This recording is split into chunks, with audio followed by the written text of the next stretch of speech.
My name is Hannah Brooks. Every month, he sat beside me in the waiting room of the fertility clinic. Every month, he squeezed my hand before the doctor called my name. Every month, when another treatment failed, he wrapped his arms around me and whispered, "We'll keep trying. One day we'll have our little family." I believed every word. We lived in Portland, Oregon, in a quiet neighborhood with tall trees and friendly neighbors. I taught 4th grade at a public school, and my husband, Adrian Brooks, worked as the chief financial officer for a growing technology company. People often said we were the perfect couple. We had been married for 7 years. The only thing missing was a child. Our first year of trying felt exciting. We picked baby names before we even needed them. We laughed while painting the extra bedroom a soft blue, saying we could always repaint it later if we had a girl. The room stayed empty. Then came doctor visits. Blood tests. Scans. Medicines that made me sick. Hormone shots that left bruises on my stomach. Welcome to a new video. I hope you'll enjoy the story. Share your thoughts in the comments section. Thanks. Now let's get back to the story. The doctor suggested IUI treatments. "We have a good chance," she told us. So we started. The first treatment failed. The second failed. The third failed too. Every time, Adrian cried with me. He canceled meetings so he could drive me home. He brought flowers after every appointment. He even learned how to give me my medicine when my hands shook too much. His mother, Gloria Brooks, always called afterward. "My poor girl," she would say. "God has his own timing." She sounded kind. She sounded like someone who loved me. I never had a reason to doubt her. Every Christmas she gave us tiny baby clothes for good luck. I folded them carefully and placed them in the empty nursery closet. Sometimes I opened that closet just to imagine what our future child might look like. Would they have Adrian's dark hair? My green eyes? Would they laugh loudly like his family? Or quietly like mine? Those dreams kept me going. Our 5th year of treatments felt different. I was tired. Not just physically. Inside. Each failed appointment took away another small piece of hope. One evening I told Adrian maybe we should stop. Maybe we could adopt. Maybe our family just looked different than we expected. He took both of my hands across the dinner table. "No," he said softly. "I know this is hard. But I don't want you giving up because you're hurting today. Let's finish this last round. If it doesn't work, we'll decide together." His eyes filled with tears. Mine did too. So we tried again. The clinic called 4 days later. Another failure. I remember sitting in my car outside the grocery store while rain tapped against the windshield. I didn't cry. I simply stared through the glass for almost an hour. When I finally came home, Adrian already had dinner waiting. He hugged me before I even stepped inside. "We'll figure it out," he whispered. I believed him. Looking back now, that might have been the biggest mistake of my life. 3 weeks later, school had just ended for summer vacation. I was cleaning my inbox after grading final exams. Most of the emails were advertisements or messages from parents thanking me for teaching their children. Then one subject line caught my attention. "Baby shower celebration, please join us." I almost deleted it. I didn't recognize the sender's name at first. Then I looked closer. Emily Carter. Adrian's executive assistant. I had met her twice at company holiday parties. She was polite. Maybe 30 years old. Friendly. Always carrying a notebook. I assumed she had sent the invitation to everyone at the office by accident. Curious, I opened it. Blue balloons filled the top of the invitation. Underneath were the words, "Celebrating the arrival of twin boys." I smiled for a second. Twins. How wonderful. Then I saw the ultrasound picture attached underneath. Something felt strangely familiar. I leaned closer to my screen. The tiny noses. The shape of the foreheads. The little chin in one profile. A cold feeling crawled up my back. It was impossible. It had to be. But I couldn't stop staring. Then I noticed the expected due date. I grabbed the folder that held every fertility receipt from our last treatment. My hand started shaking as I counted backward month by month. The dates matched perfectly. Exactly. Not almost. Exactly. And for the first time in 7 years of marriage, a single question entered my mind. What if none of our failures had been accidents? I didn't sleep that night. The baby shower invitation stayed open on my laptop long after the screen should have gone dark. I kept looking from the due date to my fertility paperwork, hoping I had counted the months wrong. I counted again. Then a third time. The dates still matched. Our last IUI treatment had happened almost exactly 9 months before Emily Carter was expecting her twin boys. I wanted to believe it was only a strange coincidence. Nothing more. Adrian came home around 6 carrying takeout from my favorite Italian restaurant. I thought we could have a quiet dinner, he said with a warm smile. Normally, I would have hugged him. Instead, I watched him carefully. Did he always smile like that? Has his voice always sounded so calm? Or was I hearing something different because of that invitation? He kissed my forehead. You okay? I forced myself to smile. Just tired. He nodded. I understand. During dinner he talked about work. A new client. A meeting in Seattle. His assistant organized travel plans. When he mentioned Emily's name, I nearly dropped my fork. Emily has been working overtime, he said. She's keeping everything organized. I looked down at my plate before he could see my face. She must be busy. He laughed. She always is. That was all he said. Nothing about her pregnancy.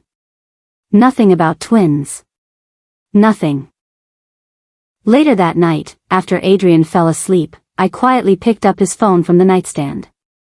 I had never searched through his phone before. Not once in 7 years. Trust has always been easy between us.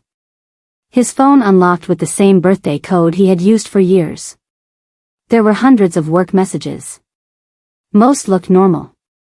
Meeting schedules. Travel plans. Budget reports. Then I searched for one word. Emily. Dozens of conversations appeared. Many were about work. Some were not. One message stopped me cold. Emily, the boys kicked again today. Adrian replied only a minute later. I'm sorry I couldn't be there. Tell them Daddy loves them. I read the message 3 times. Daddy. Not their father. Not your husband. Daddy. My hands became so cold that I almost dropped the phone. I kept scrolling. There were pictures. An ultrasound. A tiny pair of blue baby shoes. Another message. Emily, your mother stopped by today. She brought the crib. His mother? Gloria? I felt like the room was spinning. Gloria knew. She hadn't just known. She had visited. She had helped. I carefully placed the phone back exactly where it had been. Then I walked downstairs and sat alone in the dark living room until sunrise. For the first time since we married, I realized I didn't know the man sleeping upstairs. The next morning, I called in sick to school even though summer classes had started. Instead of staying home, I drove to the fertility clinic. The receptionist smiled kindly. Hannah. It's nice to see you. I tried to smile back. I need copies of every invoice we've ever paid. She looked surprised. Of course. While she printed the records, I looked around the waiting room. I remembered every chair. Every magazine. Every hopeful couple holding hands. 5 years of memories filled that room. The receptionist returned with a thick envelope. "There you go." I thanked her and carried it to my car. One by one, I spread the papers across the passenger seat. Bills. Receipts. Insurance forms. Payment confirmations. Something caught my eye. Every payment had been made from Adrian's personal business account instead of our shared family account. I frowned. That wasn't normal. We always paid large medical bills together. Why had he insisted on using a different account? I drove home with more questions than answers. When I parked in the driveway, another car was already there. A silver sedan. Gloria's. I stayed inside my car for a moment. Through the front window I could see her laughing with Adrian in the kitchen. They looked completely relaxed. Like two people with no secrets. I quietly walked to the front door. Before I reached it, I heard Gloria speaking. "You need to be more careful." Adrian answered too softly for me to hear.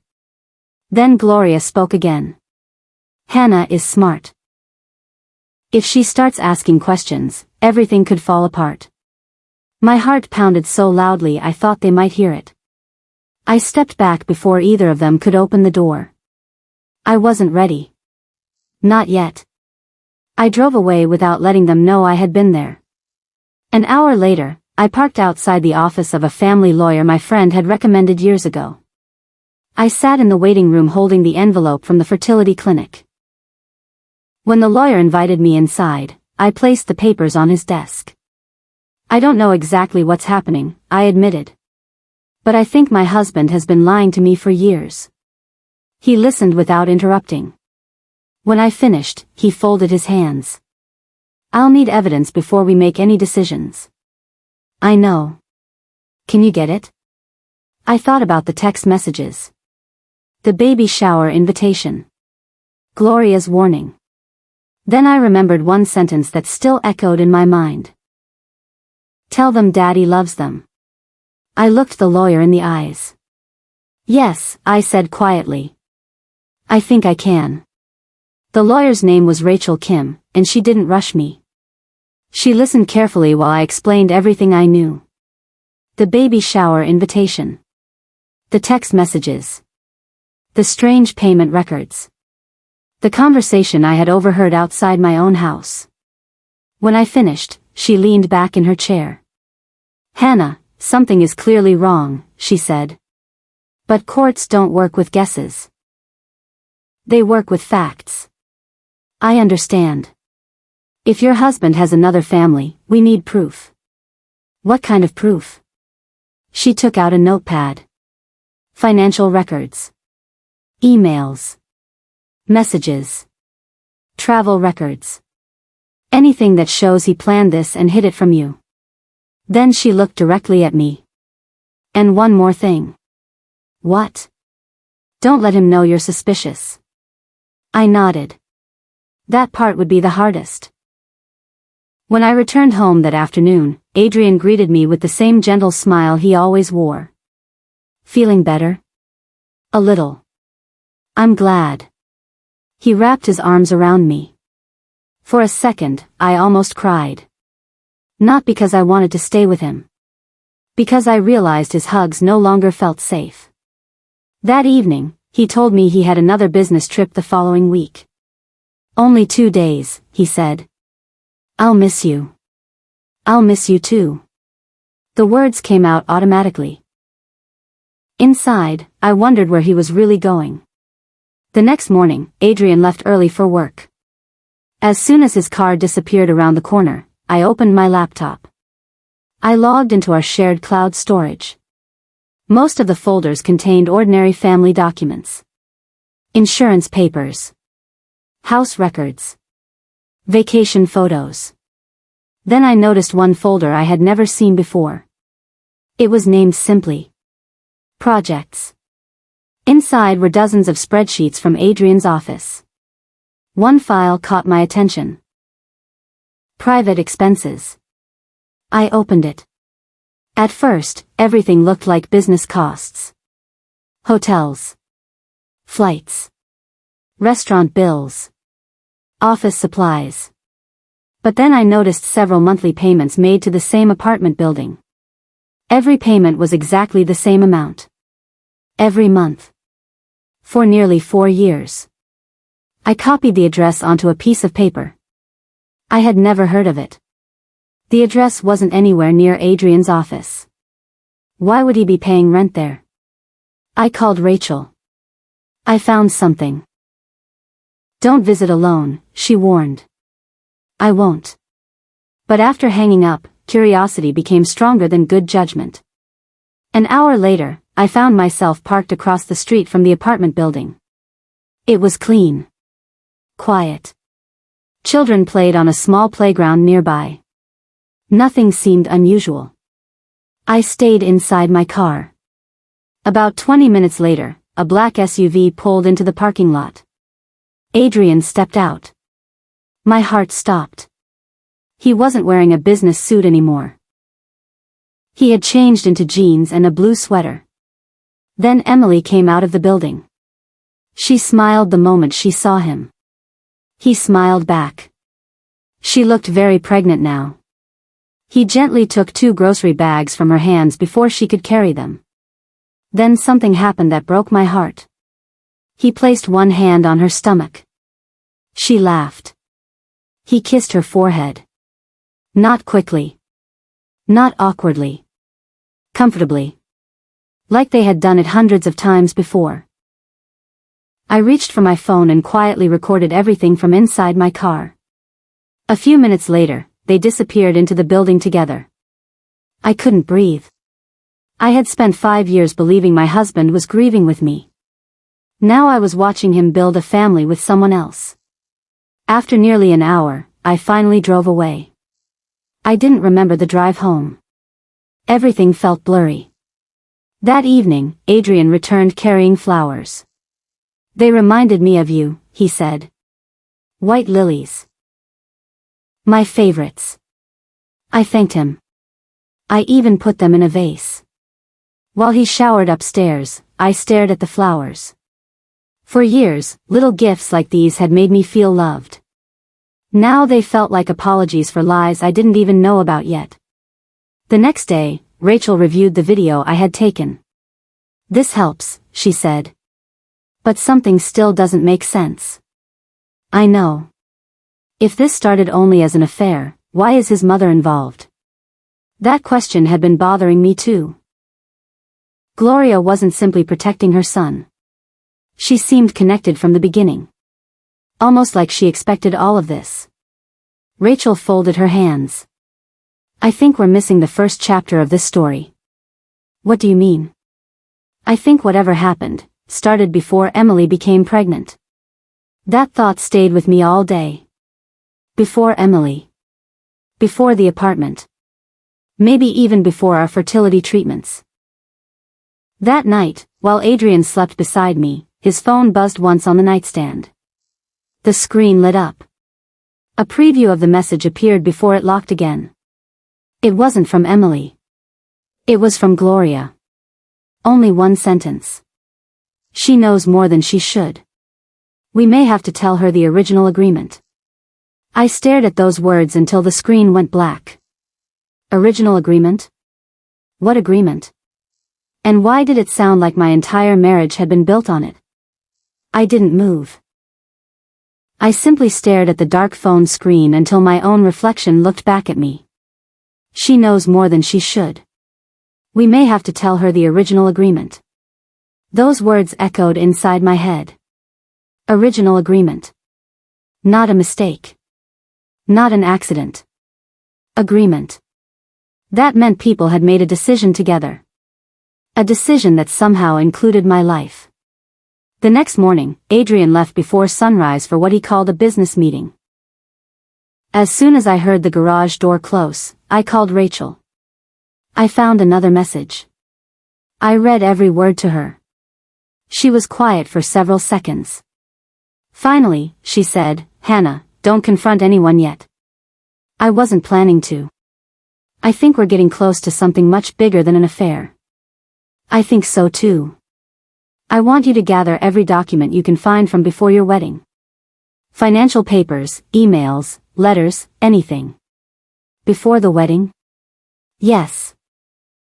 If there was an agreement, it probably started there. After hanging up, I climbed into the attic. We kept old boxes there from our engagement and the first years of our marriage. Most were filled with happy memories. Wedding invitations. Photo albums. Birthday cards. Our honeymoon scrapbook. For a moment, I smiled at a picture of us standing on a beach, laughing as the wind blew through my hair. I remembered that day perfectly. Back then, I had believed every smile was real. Then I found a small gray box labeled important papers. Inside were old insurance forms, tax records, and a folder with our names written across the front. I opened it. Most of the papers were ordinary. Then a folded document slipped onto the floor. It wasn't ours. Across the top it read, "Confidential Family Trust Meeting." The date made my stomach tighten. It had taken place 6 weeks before our wedding. Why would Adrian keep this? I quickly read the first page. It listed only 3 people at the meeting. Gloria Brooks. Adrian Brooks. A lawyer named Samuel Pierce. No details appeared on the first page except one sentence near the bottom. All future family planning decisions will follow the agreed succession strategy. I frowned. Succession strategy? It sounded more like a business meeting than a family conversation. There was no second page. Someone had removed it. I took pictures of everything and sent them to Rachel. She called within minutes. Keep that document safe. What does it mean? I don't know yet. But it's connected. That afternoon, I decided to visit someone I hadn't spoken to in almost a year. Adrian's aunt, Margaret Ellis. She was Gloria's older sister. Unlike Gloria, Margaret never enjoyed fancy parties or expensive dinners. She lived alone in a small white house outside the city and spent most of her time growing flowers. She had always been kind to me. When she opened the door, she smiled warmly. "Hannah. This is a surprise. I hope I'm not bothering you." "Never."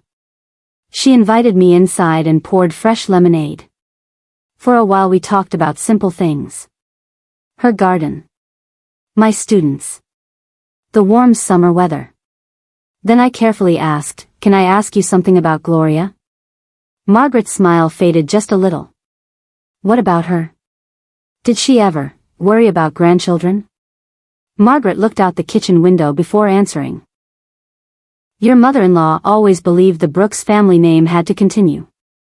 I know she wanted grandchildren." "No," Margaret said softly. "You don't understand." She folded her hands together. "Our father built the family company from nothing.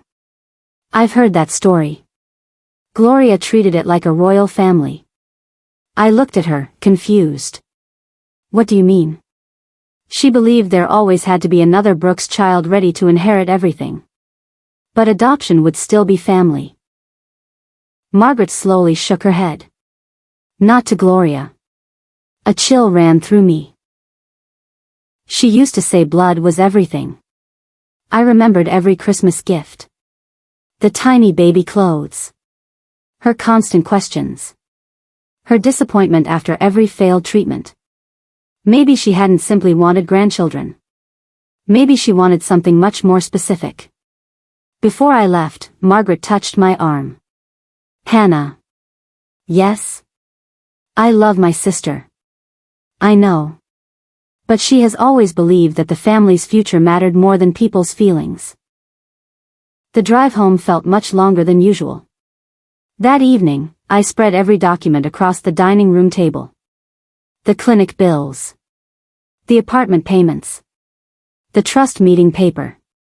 Photos from outside the apartment. Screenshots of Adrian's messages.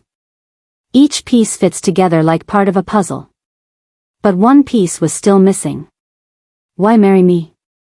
If Adrian wanted children with Emily. If Gloria had always wanted a blood heir. Why spend 7 years pretending to build a family with me? Late that night, another email appeared in my inbox. The sender was unfamiliar. There was no message. Only one scanned document attached. Across the top were the words, "Patient Authorization Form." My heart raced as I opened it. At the bottom of the page was my signature.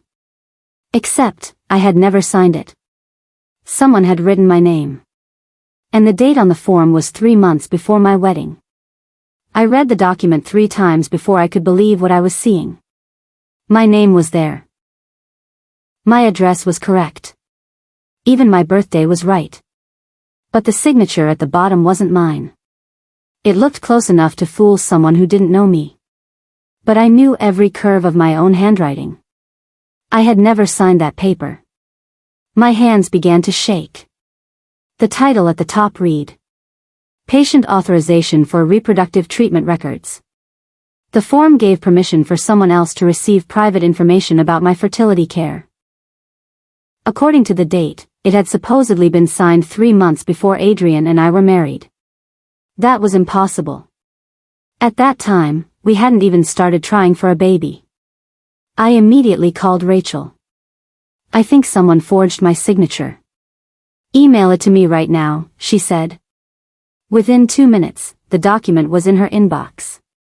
She called back almost immediately. "Hannah, don't touch the original if you receive it." "You think it's fake too?" "I do." "Can we prove it?" "We'll try."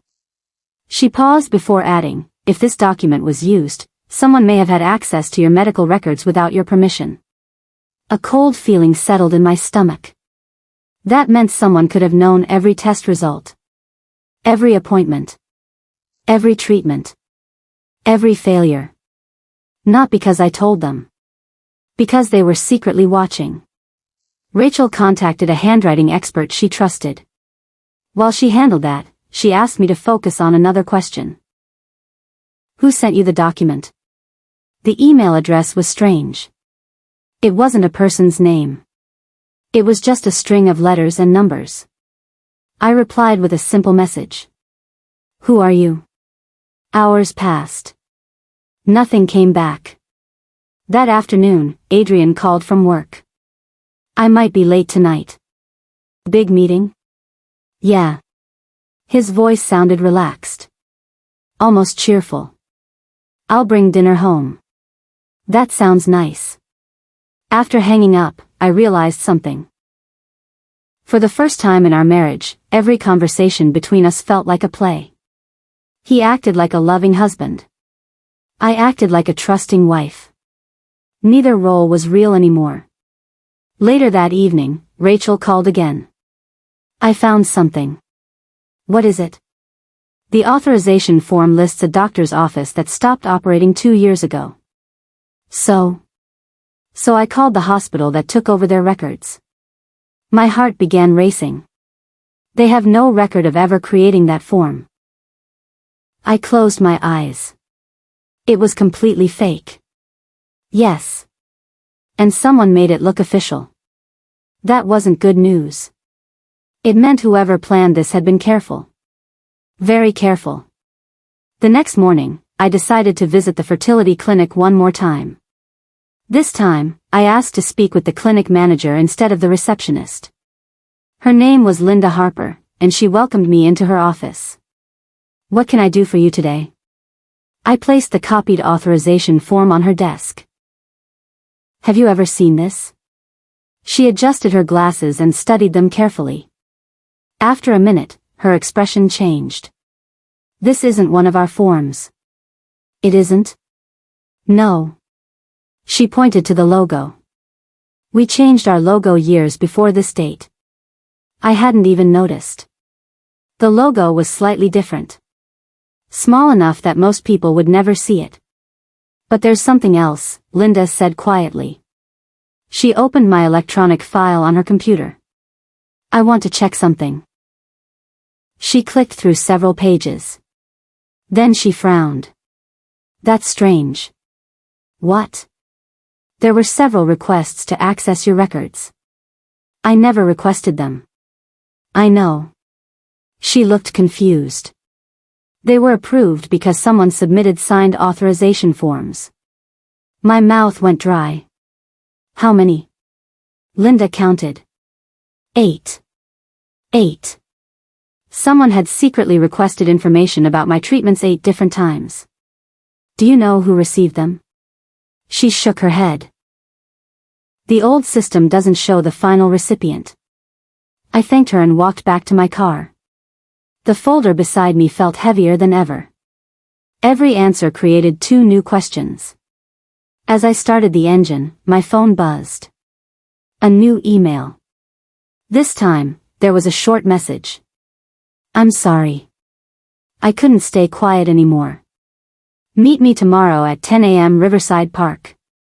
Come alone. Bring the fake authorization form. There was no name.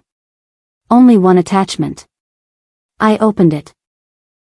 It was an old photograph taken outside a church.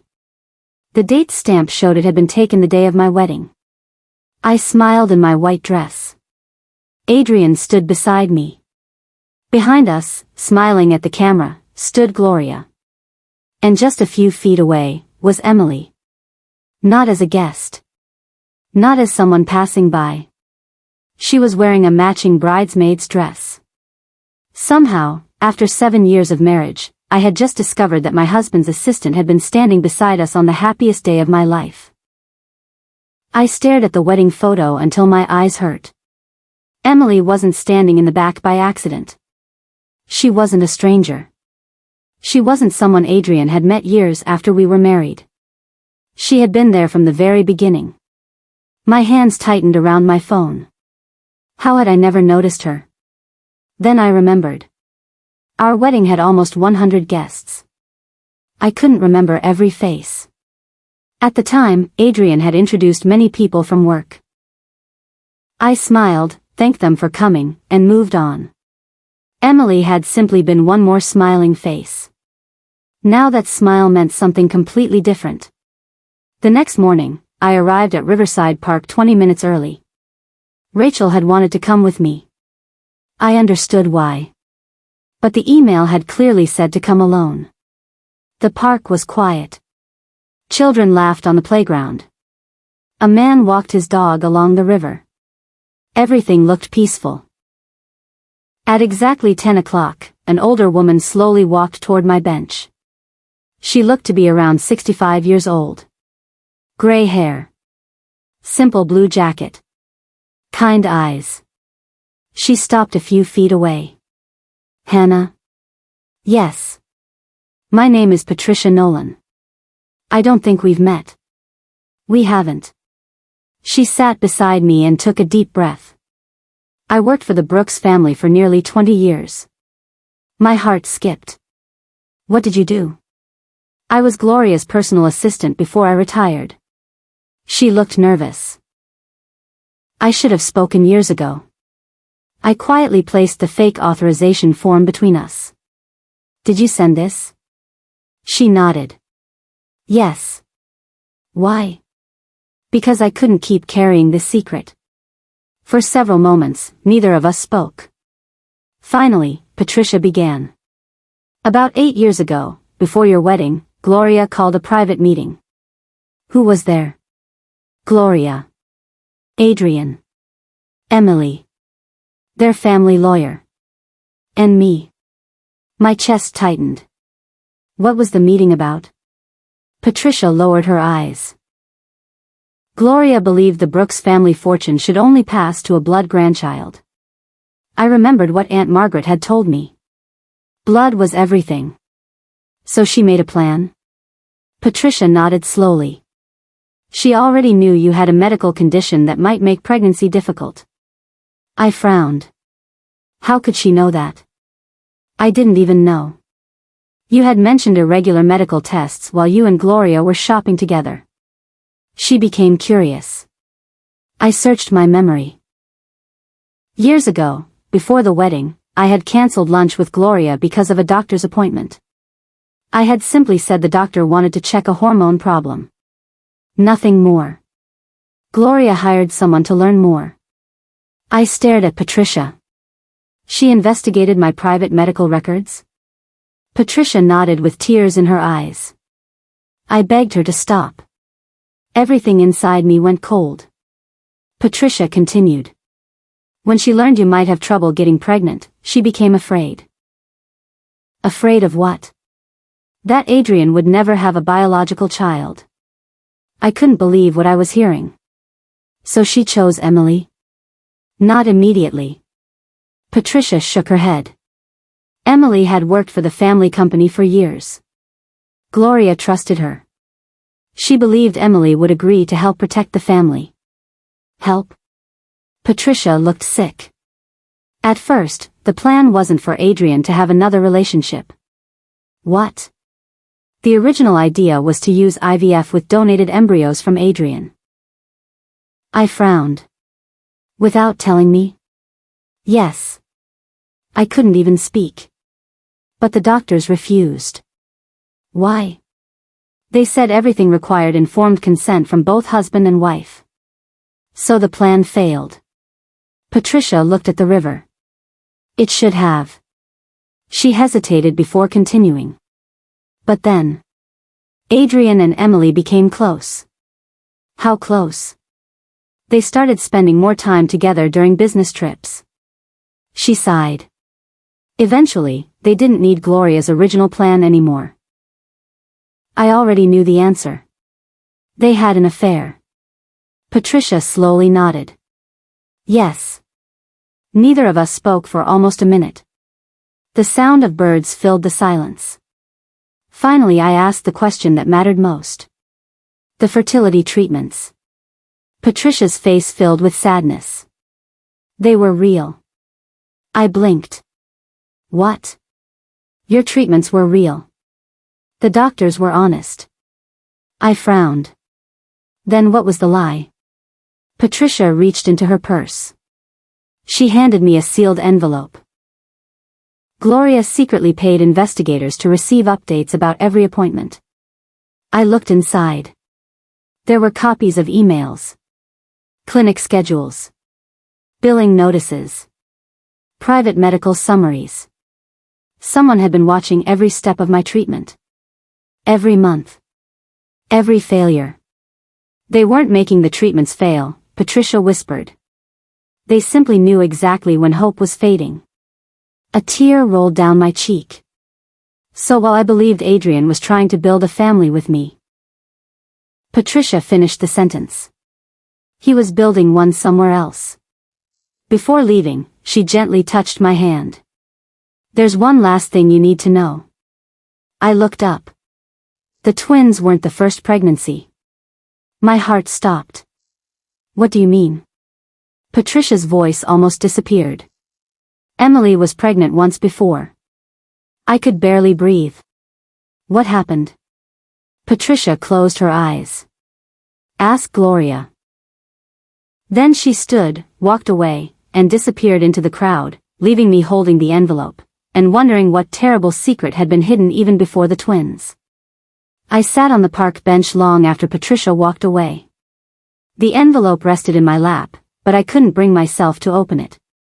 One sentence kept repeating in my mind. The twins weren't the first pregnancy. I finally looked inside. The envelope contained copies of emails between Gloria and a private investigator. They weren't about medical treatments anymore. They were about dates, travel schedules, and meetings.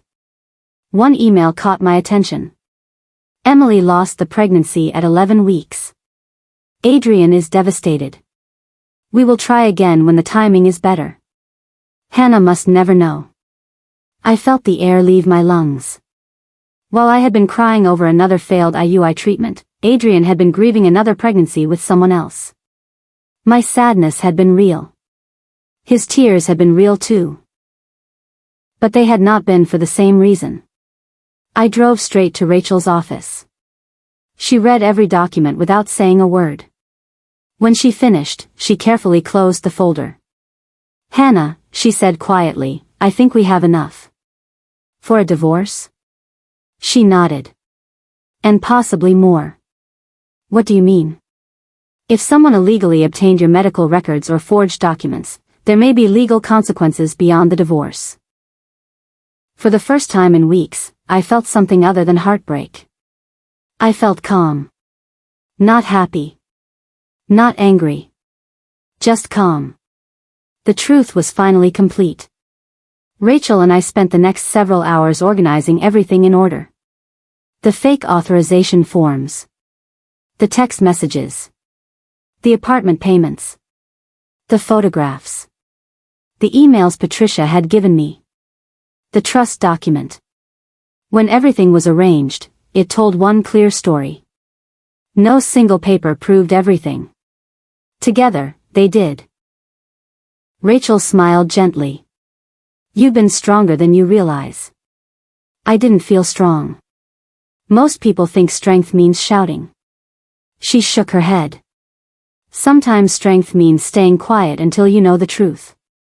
That evening, Adrian came home carrying a bottle of sparkling juice. I have good news, he said. What kind of good news? My company approved my promotion. Congratulations. He looked surprised by how calm I sounded. We should celebrate. I agree. I helped him set the table. We ate dinner together. We talked about ordinary things. The weather. My students. His office. He smiled often. I wondered if he realized this would be the last peaceful dinner we would ever share. The next afternoon, Rachel filed the divorce papers. She also arranged for a financial investigator to review Adrian's business accounts. Everything was ready. There was only one thing left. Gloria. I asked her to meet me at her favorite little cafe. She arrived wearing her usual elegant clothes and expensive jewelry. She smiled as if nothing had changed. Hannah, dear. Thank you for coming. We ordered tea. For a few minutes, neither of us spoke. Then I slid one photograph across the table. It was the wedding picture with Emily standing behind us. Gloria looked at it. Her smile disappeared. Next came the fake authorization form. Then the emails. Then the apartment records. Finally, I placed Patricia's documents in front of her. Gloria didn't touch them. Instead, she looked directly into my eyes. So, she said quietly. You know. I know enough. She closed her eyes for a moment. When she opened them again, they looked tired. I wanted to protect my family. I shook my head. You destroyed mine. She didn't argue. Instead, she whispered the same words that had appeared in the text message weeks earlier. You weren't supposed to find out this way. No, I replied softly. I wasn't supposed to find out at all. A tear rolled down Gloria's face. I thought I was doing what was best. For who? She couldn't answer. After a long silence, she finally spoke. I told Adrian that if he loved you, he could keep both lives separate. I stared at her. He said he could make everyone happy. But he made everyone miserable. She lowered her head. Yes. That was the first honest thing she had said. I stood up. Before leaving, I placed one final envelope on the table. What is this? Gloria asked. Divorce papers. She looked shocked. You've already filed? Yesterday. She whispered, he doesn't know. No. I gave her a sad smile. But he will. As I walked toward the cafe door, Gloria called my name one last time. Hannah. I turned around. I'm truly sorry. I looked at the woman who had spent years trying to control everyone around her. I believe you're sorry, I said. But being sorry doesn't erase what you chose to do. Then I walked outside into the warm afternoon sunlight, knowing the hardest conversation of all was waiting for me at home. I unlocked the front door just before 6 o'clock. The house was quiet. Everything looked exactly the way it had that morning. The family pictures still hung on the walls. The flowers Adrian had bought a few days earlier still sat on the dining table. For years, this house had felt like the safest place in the world. Now it felt like the stage where the biggest lie of my life had been acted out. I carried one folder into the living room and placed it neatly on the coffee table. Inside were copies of every piece of evidence. The originals were already with Rachel. Nothing in this house could make them disappear anymore. About 30 minutes later, I heard Adrian's car pull into the driveway. He walked inside with his usual smile. "I'm home." I stepped into the hallway. "So am I." He looked at me for a second. Something in my face must have told him this wasn't a normal evening. "Is everything okay?" I pointed toward the living room. "We need to talk." He followed me quietly. The moment he saw the folder on the table, the color left his face. "What is this?" "Open it." He slowly sat down. The first page was the apartment payment records. The second was the photograph of him holding Emily's groceries. The third was the text message. "Tell them Daddy loves them." His hand started trembling. He looked up at me. "Hannah." I shook my head. "No more lies." He opened another page. The forged authorization form. Then the emails from Gloria. Then the investigators' reports. His shoulders dropped lower with every page. Finally, he whispered, "How much do you know?" "I know enough." He covered his face with both hands. For almost a full minute, neither of us spoke. When he finally looked at me again, tears filled his eyes. "I never wanted to hurt you." "You did." "I know. You looked me in the eyes after every failed treatment." He couldn't answer. "You held my hand while I cried." A tear rolled down his cheek. "I know. And then you went to another home." His voice broke. "I thought I could protect everyone." I remembered Gloria saying the exact same thing. "You protected no one." He nodded slowly. "You're right." For the first time since all of this had begun, he stopped making excuses. He simply admitted the truth. "I should have ended our marriage years ago," he said quietly. "Why didn't you?" He stared at the floor. "Because I loved you." I took a slow breath. "No." He looked up. "You loved the life we built together. You loved being the man everyone admired. But love doesn't lie every single day." He closed his eyes. "I don't have an answer for that." I placed one envelope in front of him. He recognized it immediately. "The divorce papers." "You already filed?" "Yesterday." He nodded without arguing. "I deserve this." There was nothing left to say. He signed the papers with shaking hands. Neither of us cried. Sometimes the tears are gone long before the goodbye comes. After he left the room, I walked upstairs one final time. I opened the nursery door. The little blue walls looked exactly as they had years before.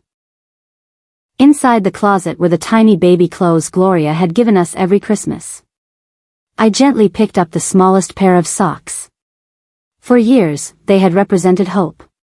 Now they represented a dream built on lies. I placed every piece of baby clothing into a donation box. Some other family would use them.